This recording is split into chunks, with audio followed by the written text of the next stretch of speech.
Okay, today we're going to talk about EASME, evolutionary algorithms that simulate molecular evolution. Maybe I should write that. Okay.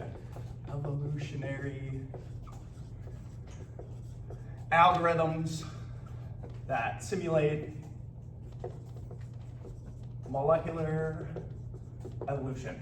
Okay, so this is a collaborative research project that I work on in collaboration with computer science and biotechnology. So we're trying to kind of like merge the fields. So this is completely new, not validated yet, so it's really on the cutting edge. It may or may not, we'll see what happens with it. It's gonna take like another 5 years probably to validate this. Okay, so let's talk about this.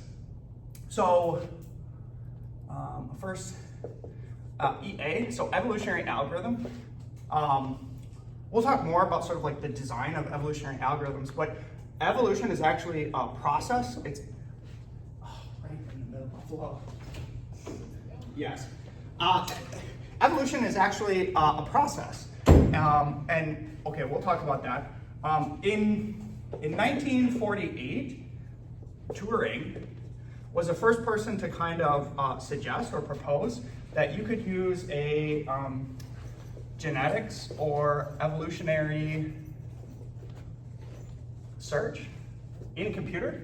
So that kind of means like if you have a bunch of different proposed, say, solutions to any problem, there's probably within that population of solutions going to be some that are good and some that are bad solutions. And so if you can devise an algorithm that will figure out which ones are good solutions and bad solutions, you can progressively select for good solutions. And through the process of evolution, you can evolve good solutions to problems. So this was pitched by Turing, who was obviously early computer science guru. And then the first evolutionary algorithm was written and experimented with in 1962. This is a person named Bremerman actually doing experiments on this. Okay, let's talk about now evolution. So EAs use Darwinian principles. So things that we've learned from evolution in biology and apply that into an algorithm in the computer. Okay, let's also talk about what do you need for evolution to start? Mutations. So even mutation, yes, that's correct. We'll get into that in a second, but not just mutation. You need a different word that sort of describes, I don't want to... Selective pressure? Okay, so you do need selection, and selection acts on what? Fitness? Yes, yeah. Well, okay, so whoever said mutation was very close to essentially saying like what you really need is variation. You need a population of a bunch of different things, okay? And then selection acts on those different things to judge the fitness of those different things, okay? So you really only need two things to get evolution running. And these are not necessarily biological things, okay? Variation can be anything. Variation can be different objects, or in computer science, different instantiations of like objects from object-oriented programming, or if you're talking about organisms, variation in organism, or if you're talking about genes, variation in genes. And selection can act on anything that has a population of variants, okay? So the important thing to sort of understand here is that evolution is not a biological phenomenon. It's more like an underlying algorithm that can be applied to anything. So it's more almost like a fundamental law of the universe that evolution can act on anything where you have variation and selection. Let's see. Okay, let's also define, again, so we can kind of like understand really what I'm saying in the title. Let's also sort of define algorithm. What is an algorithm?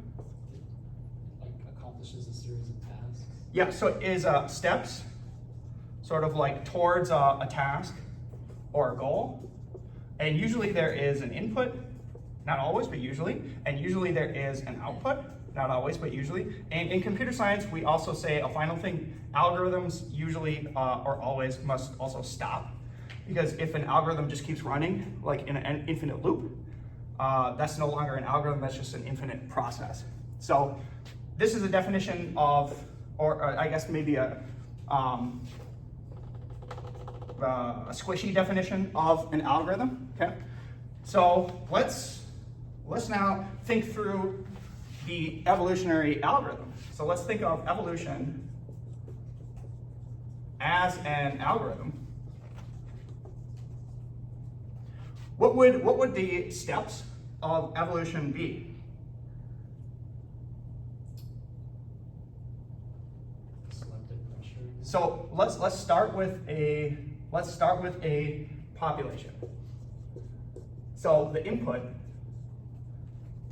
to an EA is going to be some kind of a population of things. It could be anything where you have a population of things that are subtly different. Okay, that's the start of the algorithm. In computer science, we say this is to instantiate.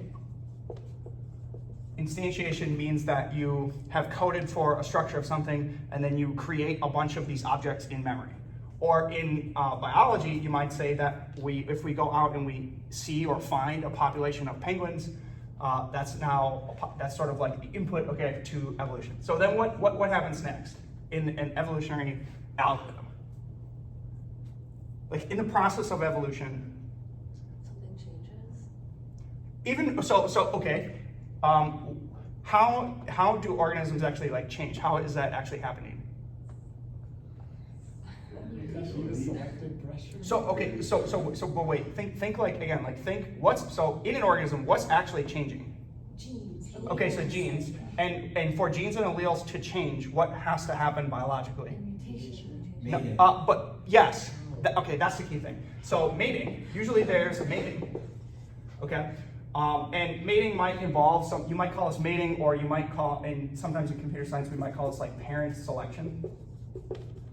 So essentially, like in biology, two things that are going to mate together to start this, usually to start an evolutionary process. Although maybe this is not true for bacteria, but more for like eukaryotes where they're having sex. Two things find each other, they mate with each other. You get the mating, okay? And then now's your big chance. So now mating starts to introduce the variation through separate processes. One of those processes is, now's a big chance, mutation, and recombination. Maybe you could like switch the order of these, like the order is not necessarily important. But through mating, right, what mating actually is taking one genotype and another genotype and mixing them together. That will give you recombination.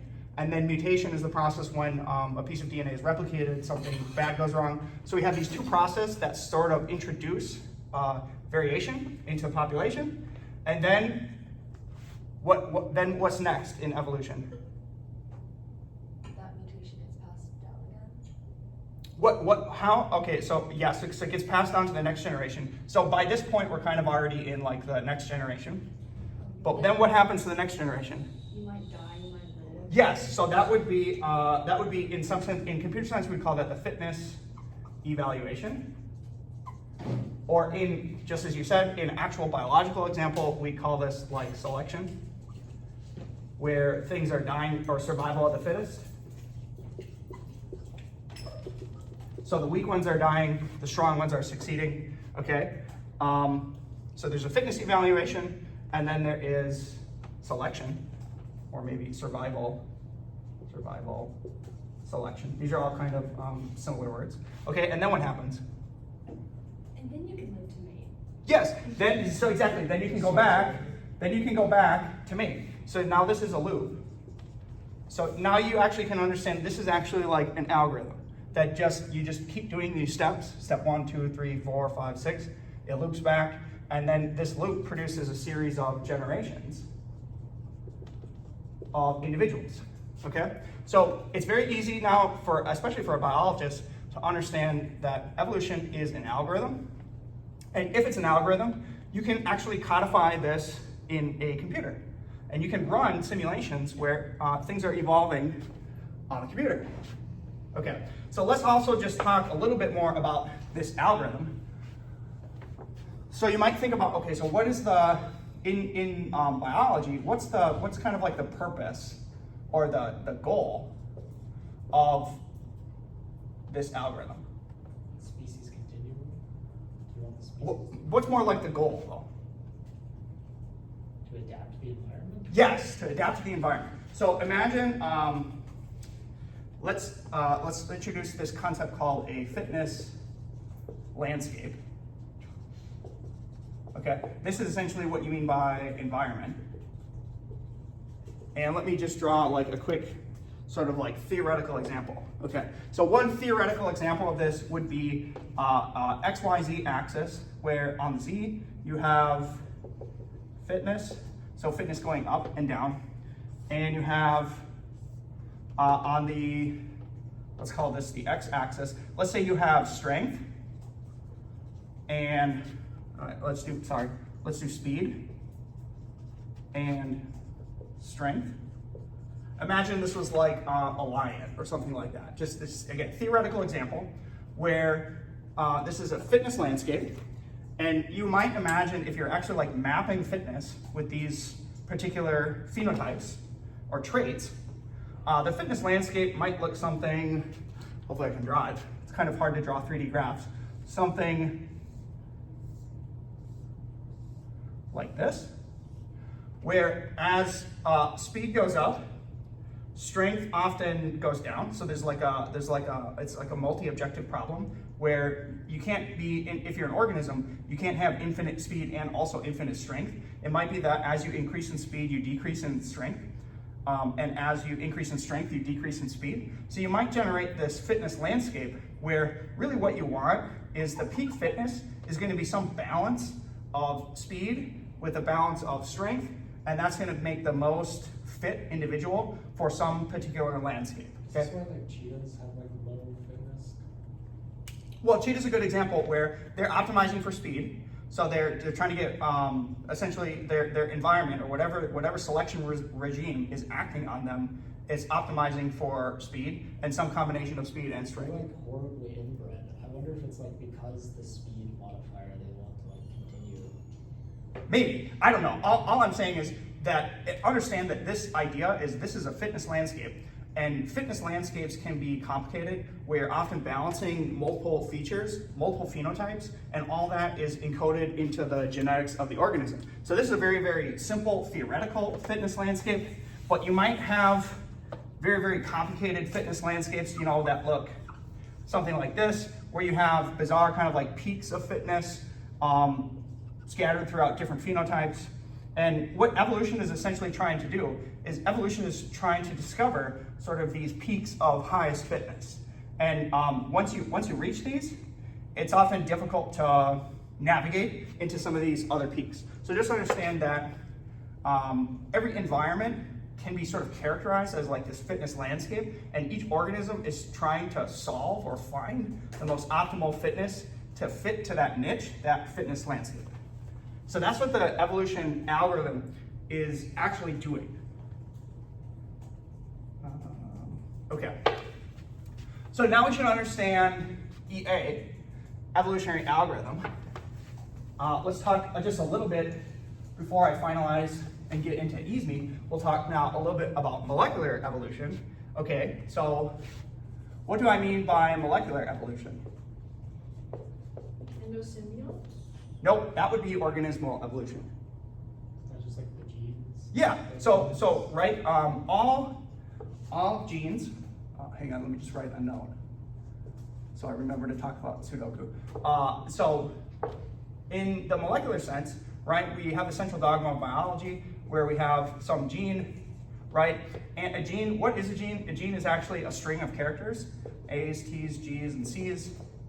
In molecular biology or biochemistry, we call this a polymer. But in computer science, we would call this a string. These two are essentially like equivalent if you're comparing fields. It's essentially just a sequence of characters, which is encoding the gene, which then gets translated into a protein, right?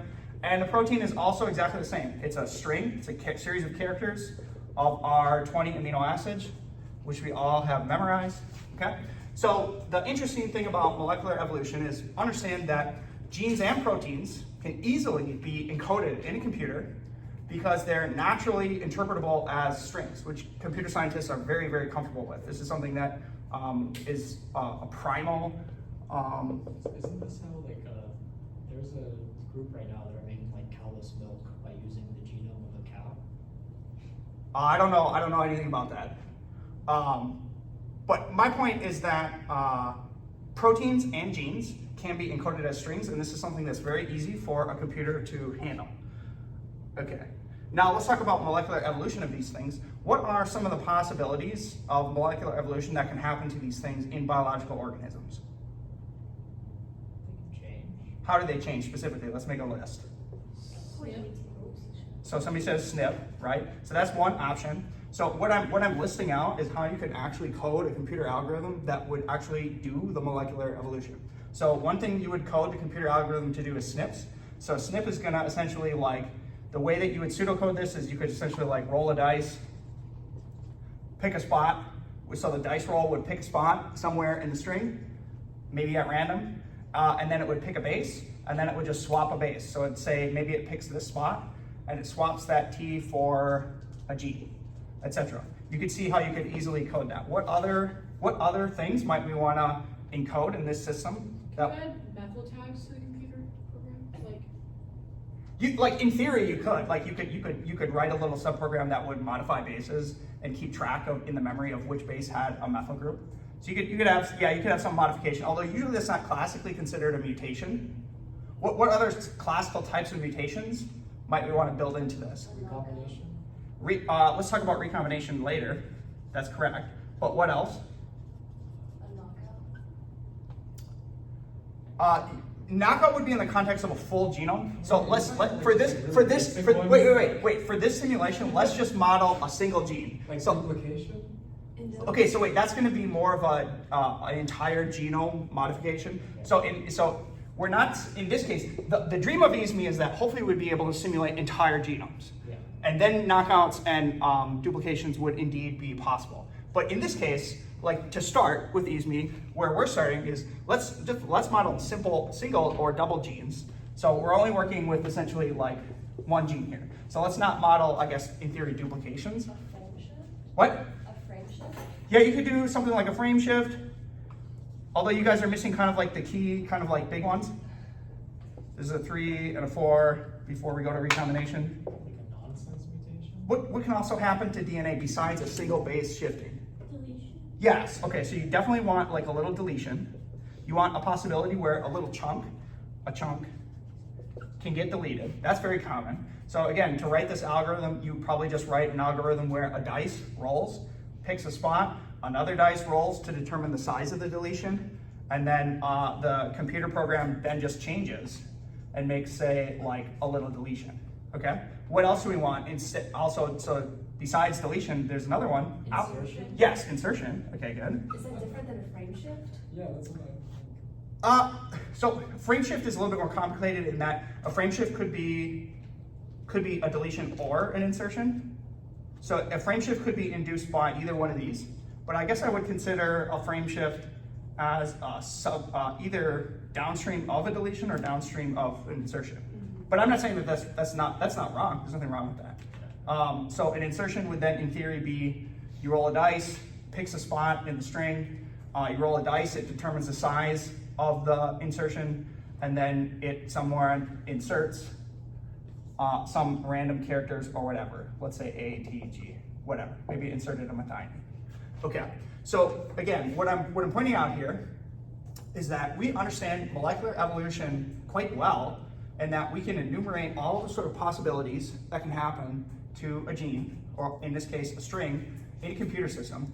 And so what you should at least buy into is the concept that in theory, we could take a written gene sequence and we could simulate in the computer system all these things that could happen in the process of evolution, okay? So at least we buy into the concept of that. Let me also quick talk about this. I should have talked about this before, so I kind of messed up the order. This should have come first. Let me just finalize a little bit more about EAs. So EAs were traditionally used in an engineering sense, and so I'll kind of like show you a classical sort of like puzzle of how you might use an EA. So imagine you have like a Sudoku puzzle, right? Where imagine each box has some whatever number, right? Sudoku puzzles look whatever, something like this.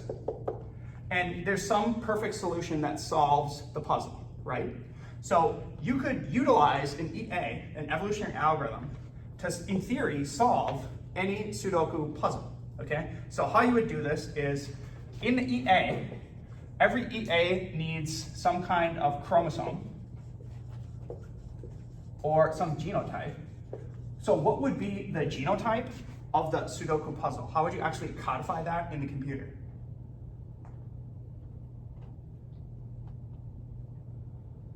Think about how you could codify this genotype, a genotype that would solve a Sudoku puzzle, in a sequence that you could put into a computer. How would you code that? You just do 5xxxx4xx. Yeah, you're pretty close, although you're not quite saying it in the computer science way, which I don't blame you for. So you would essentially instantiate an array. Okay, so an array is essentially like this is literally an array in computer science. There's a series of columns and rows. That's an array. Okay, so you would instantiate an array, and in that array there would be a sequence of whatever these things were. Okay. And so you could see how this, this could be one potential solution, and this is its chromosome, okay? And then you could see how you could instantiate a population of arrays, where imagine you instantiated a random population. So you just made, let's say, 1,000. You made 1,000 random arrays with random numbers, okay? So you got 1,000 of these things, and in every one, each position is subtly different, okay? Then what would you do next to test which of the 1,000 are good? You would do a fitness evaluation.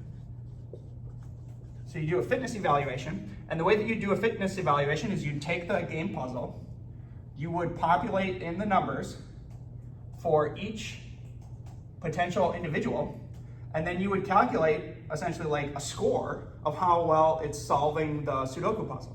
So you could probably get some score, like maybe individual one had a really good score for this region, but maybe it had a pretty bad score for this region, and so overall you get some score that's some number, some average, let's say whatever, 5.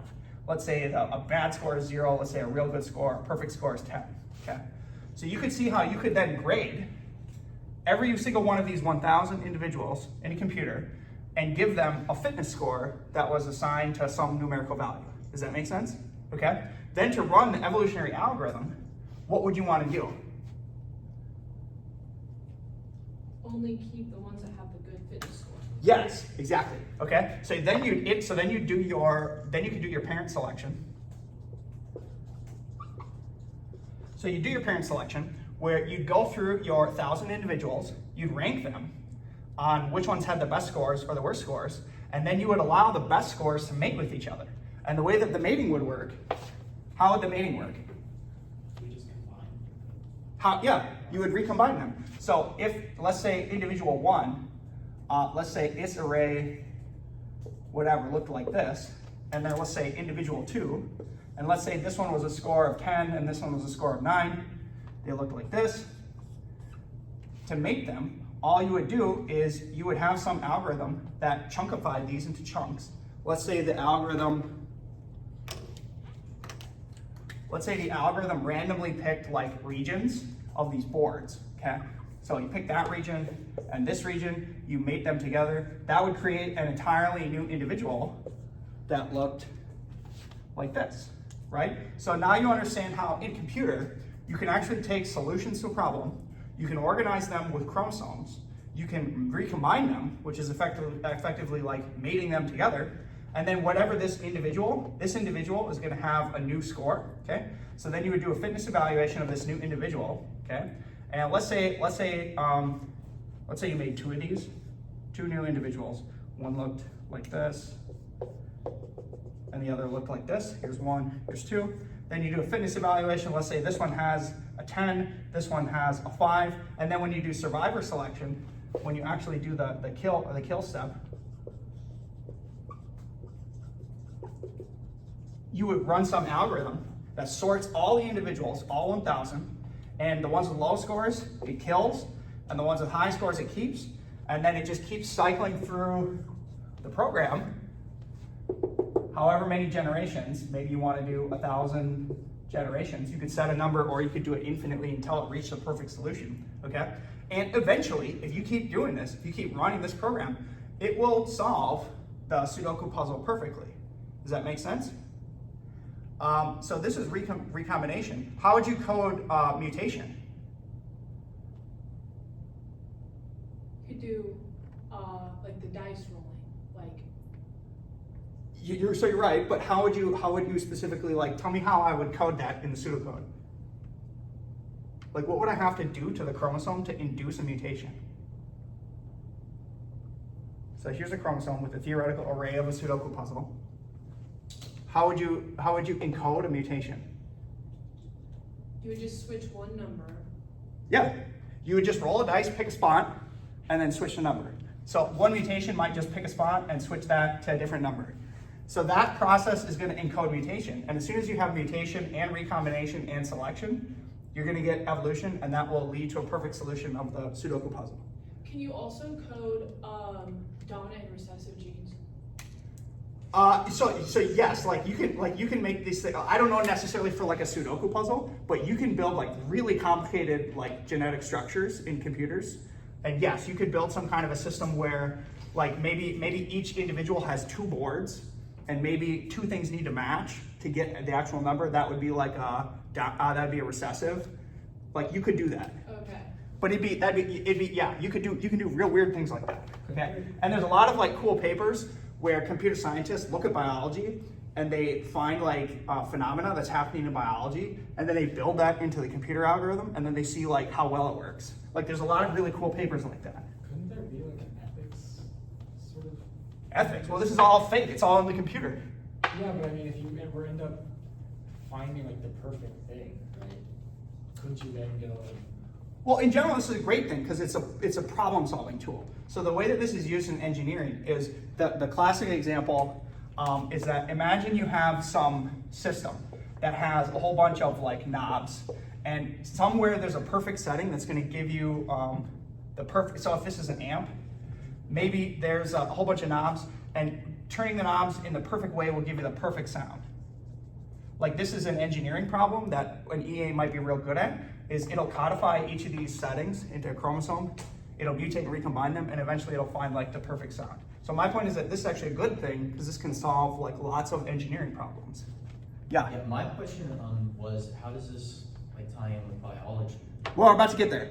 Okay. So I have covered now, does everybody understand the concept of evolutionary algorithms? And now everybody understands the concept of molecular evolution. Okay, so now we're on the same page, so now I'm about to answer that.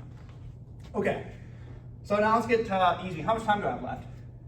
20 minutes. Okay, that's good, that's perfect. 25. Okay, so let's now talk about EASME, which is what I'm working on, and what types of problems that EASME solves. Okay, so imagine, no.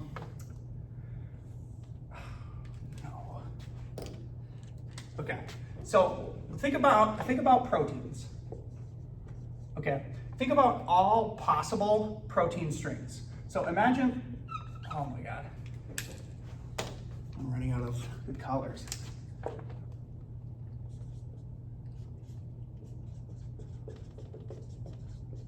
So I'm writing here all possible proteins. Imagine this circle is a set of all possible protein strings. So that means, how do you actually define the set of all possible proteins, okay? That means that, let's say each protein in theory could be a length of 0, well, it's gotta at least be 1. 1 to how long? Give me a number. 50. Most proteins are much greater than 50 amino acids. 1500. Let's say 1500, that's pretty good. I mean, there's a few proteins that are probably longer than that, but in general, like, this is a decent idea. So the set of all proteins, let's say size 1 to 1500, each position can have how many different amino acids? 20. 20. So the way that you would calculate how many possibilities there are, essentially like how many words can you write with proteins, that's 20 to the 1500 power. This is how many possible words that you can write with amino acids.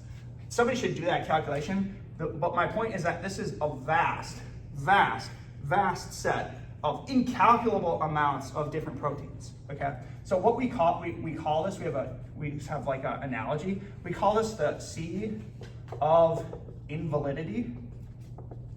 The reason we call this the sea of invalidity is because there's this vast search space of all possible proteins, but most of these proteins are trash. Most protein sequences, if you just randomly instantiate random protein strings, are just garbage. They won't, like, why would a protein be garbage? For a few different reasons. Maybe the folding is bad. Maybe it just has no function. Maybe it's unstable, etc. So there's a whole bunch of reasons why most of these proteins will just be garbage, okay? And in this sea of invalidity, there is a tiny archipelago of islands of what we call functional proteins. Okay, so now this is a separate subset. In computer science, you call this a subset. This is a tiny subset within the possibilities of all possible proteins, okay? What's within this subset? Let's think. Let's actually try to think of, let's take a guess. How many actual functional proteins exist in nature? Take a guess. Nobody knows a definitive answer, but like we can think strategically about this and guess. 300? Okay, so the minimal mycoplasma has 300 genes. So the most simple organism at least has 300 proteins. So that's probably the, maybe the smallest island has 300. What's sort of like the upper end?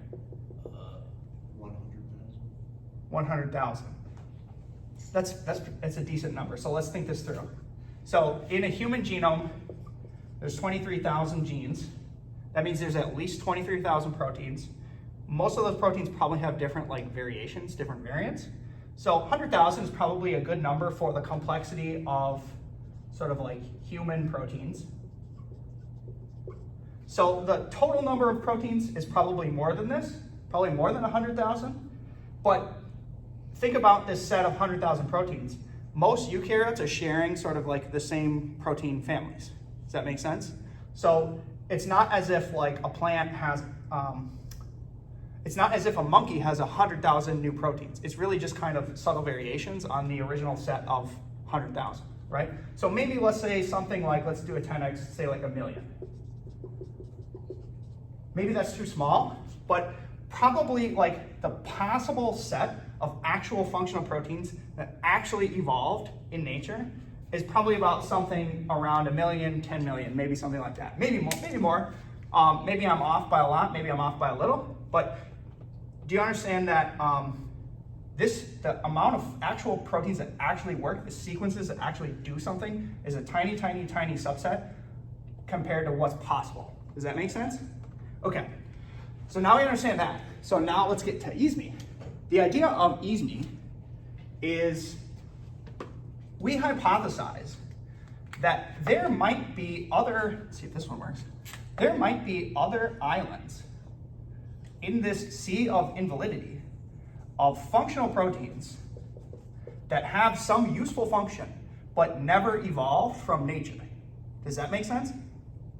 Like, you understand that there's a possibility that there's probably some words that evolution has never discovered before because maybe there was never an environment that was selecting for that perfect combination. Does that make sense? So the idea of EASME is if you could develop an algorithm that could learn structures and features from the set of proteins that evolve from nature that exist and mutate and evolve and change those, you might be able to discover sets of new proteins that never evolved from nature that are now sort of like engineered proteins that you instantiated that have some function. Does that make sense? So then what? Then you can introduce those into the environment? Yes. So okay, so now you understand. So now you understand the dream of EASME is that there's probably protein sequences, words that we've never discovered before that do something useful, and we don't know how to find those, and we don't know how to figure out what they do. But if we could develop a system that would allow us to do that, we could probably discover a whole bunch of really useful proteins that would be very useful. Okay, so that's the idea of EASME. How much time do I have left? 14 minutes. Okay, good. We still have a lot of time. Okay, so now let's talk about like how you would actually do this. How you could actually build EASME and how you could test it. So essentially what I've described is that evolutionary algorithms that simulate molecular evolution is essentially going to be like a fast forward button on evolution or a rewind button on evolution. Like you could codify these genes, you could press fast forward on the evolutionary algorithm, and it will generate, so the way that we draw this is, imagine you have like a random sequence. So you start your simulation with like some random sequence, okay? And imagine you're sort of like evolving towards some known protein. So one usage case of EASME is start with a random sequence, and maybe there's some protein that you're interested in. So one protein that we're interested in focusing EASME on is rubisco. So rubisco is a key enzyme in photosynthesis, okay? And so you could take known consensus sequences of rubisco, you could take random strings, and you could press the fast forward button on the evolution of the random strings and fast forward them, selecting them towards rubisco. And as that happened, you could sample out different intermediate like versions of rubisco, okay? And then the way that you could test these is you could clone these different variants. Let's just say 1, 2, 3, 4, dot, dot. Let's say you clone variant 4 of rubisco into a plasmid. You could put that plasmid in algae, and then you could measure whether or not photosynthesis actually gets better or worse, okay? And so you might be able to optimize photosynthesis by using EASME to pull out a whole bunch of sequence variants and then testing them through biotechnology in algae. That's one example of like what you could do with EASME, okay? The other way that you could run EASME is you could take the known consensus of rubisco. So you have a known sequence, you have a known rubisco consensus, okay? And then you press fast forward. What's fast forward look like? This.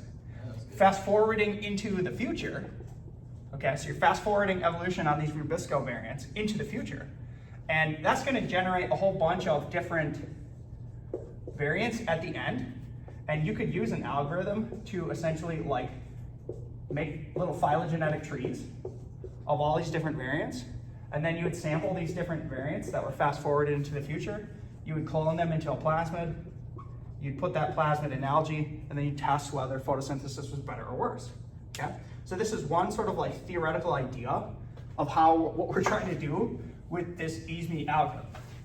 Okay, now I'll just finally describe like how I think we can build the EASME algorithm, and then I'll be done. Okay, so in computer science, there's what's called a class diagram. So a class diagram is essentially like if you're building a building, you have a blueprint. If you're building a software, you have a class diagram. So it's like a blueprint of how you build a software structure. Okay, so I'll try to draw out the class diagram of EASME and kind of discuss what I think are the features of the algorithm which we're trying to build. Okay, so the sort of main class, and in computer science, a class means an object. So that's like, it's hard to describe, but it's like the things in computer science in object-oriented programming. Okay, so you'd have an evolutionary algorithm, okay? And that evolutionary algorithm would have a population of individuals. In EASME case, it's probably like a population of genes, okay? And the EA can do a few things. It can do, I might have to make this bigger. It can do recombination, like we talked about on those strings. It can do mutation. It can do parent selection. And it can do fitness, evaluations. When you see these parentheses in computer science, that's language for methods. That means there's some method that's been written where you press a button and it will like do the method, okay? So this class holds a few methods, maybe some more, but you get the idea that this is an evolutionary algorithm that can do these things. Okay, the one that's real difficult for EASME is the fitness evaluation, okay? So the fitness evaluation of EASME you can have a class that's a fitness calculator. Okay, so in the fitness calculator, what are some things that you might want to include in a fitness calculator of a protein? Any suggestions? Instability, So how would you predict stability? You probably have some structure prediction. like temperature point. Well, when we first start EASME, we'll probably be doing like physiological temperatures, not like pushing it. But okay, so let's. What your idea was good. There's going to have to be some structural prediction, okay? And there are algorithms that do structure prediction. So the way that structure prediction algorithms work, or de novo folding algorithms, is they will take a sequence. They will look at the sequence. They'll do secondary structure prediction, and then they'll do different folding calculations. Like, that's possible. You can do that. There are algorithms that do that. So it's going to have some methodology of structure prediction. What else might we have in the sort of fitness calculator for a fitness calculator of a protein? Would compatibility with multiple organisms? I don't know how you calculate that. Well, let's keep it simple. So in this case, we're just trying to target one towards one organism, like algae. So another thing that might be useful is some like homology comparison. Like, there are algorithms that take different strings and they can tell how close or similar sequences are. And this might be quite useful because if you take a sequence and you push it too far away from the consensus, like that might now have gone into the trash zone. Okay, so homology comparison, there's going to be some software that does alignments. Those algorithms already exist, so alignment algorithms exist. Anything else? Functional. Yeah, I had that. That was the next thing I was going to do. Very good. See, we're actually understanding the plan, the blueprint. There's going to be some kind of functional domain prediction. That already exists. There are domain predictors that predict functions of potential proteins. What else might be useful? Longevity? How would you do? What's that mean? How long will it live in the cell? You mean like that'd be more like stability? That would be useful, definitely. I don't know if those algorithms exist. That's a good one I did not think of. So some stability predictor.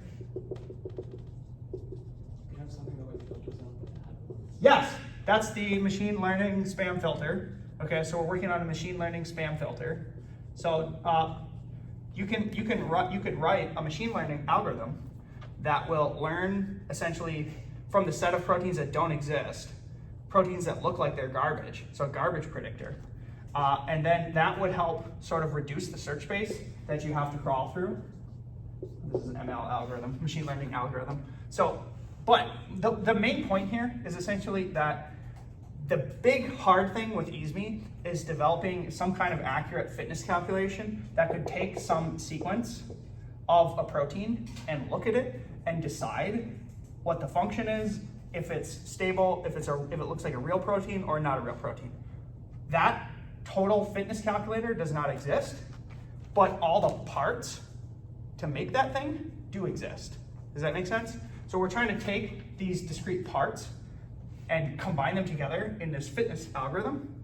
And then the final thing you would need is something like an output parser, which means, hang on, let me just finish this, because I don't know how much time we have left.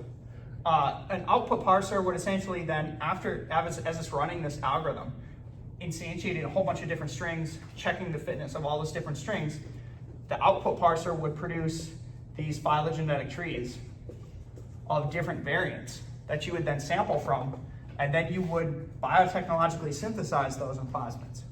So this is, in general, and then this algorithm would lie on some kind of tree builder in phylogenetics. Those things already exist. So my main point of this lecture is all the things that I think you need to build EASME already exist. Somebody just needs to put them together in the right algorithm and then actually do the biotech experiments that would validate the fitness function. And if you could validate the fitness function, then you could like engineer any theoretical protein that you might imagine. Does that make sense? Couldn't you do it with like nodes, like have a master node and then have the source, have that be the source and then attach each one to that master node? I don't know what you mean by master node. It's like, I'm trying to explain it.